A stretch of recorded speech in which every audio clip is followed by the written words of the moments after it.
Et si Thiam n'avait plus envie de rentrer? Oui, et si Thiam n'avait plus envie de rentrer en Côte d'Ivoire? Cheikh Tidiane Thiam, radié et isolé, semble douter. Veut-il vraiment revenir se battre sur le terrain ivoirien? Depuis Paris, il hésite.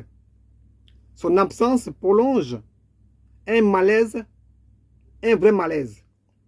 La politique ivoirienne l'aurait-elle déjà esquinté, vaincu? Chers amis, bonjour. Germain Sewé. Le mot-clé ici, c'est envie. Envie.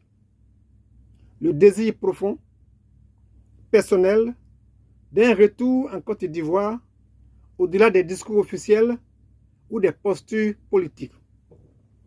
Chers amis, Tidiane Thiam, installé à Paris, justifie sa prudence par une menace contre la liberté d'expression et des mouvements.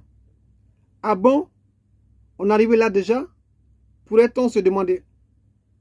En politique, ce genre de déclaration révèle souvent un malaise plus profond, celui d'un homme qui découvre la rugosité du terrain après avoir longtemps évolué dans des sphères feutrées.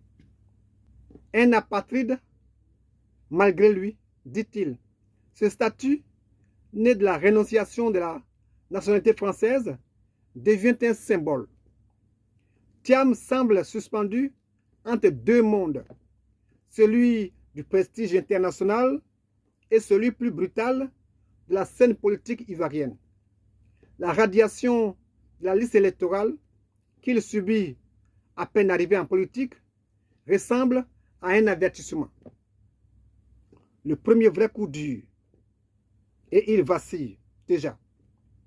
Il faut le dire, chers amis, Thiam n'a jamais connu l'épreuve des marches réprimées, avec des gaz lacrymogènes, des campagnes rurales épuisantes, des intimidations locales. Il débarque donc dans un système où les alliances sont mouvantes, les adversaires implacables et les institutions parfois instrumentalisées. Ce choc peut désillusionner. Oui, et pourtant, l'homme n'est pas sans ressources, mais son absence prolongée pourrait être interprétée comme un désengagement. Or, en politique, le doute se paye cher. Chers amis, les militants attendent un capitaine debout, un capitaine fort, surtout lorsque la tempête commence. Et voilà que ces militants, je veux dire ces lieutenants, doivent se débrouiller seuls. Les Dossimon, Bridoumi, Dia Oufouet, Véronique Aka, Maître Blessy, etc. devront affronter seuls les cargos de la police. Et dans ce contexte, chers amis, un paradoxe émerge. Thiam est élu pour diriger le plus vieux parti du pays et en faire l'alternative de demain. Mais il hésite à rentrer au pays qu'il aspire à gouverner. Problème.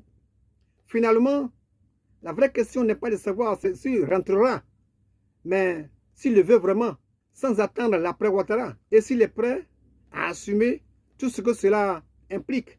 Je vous salue.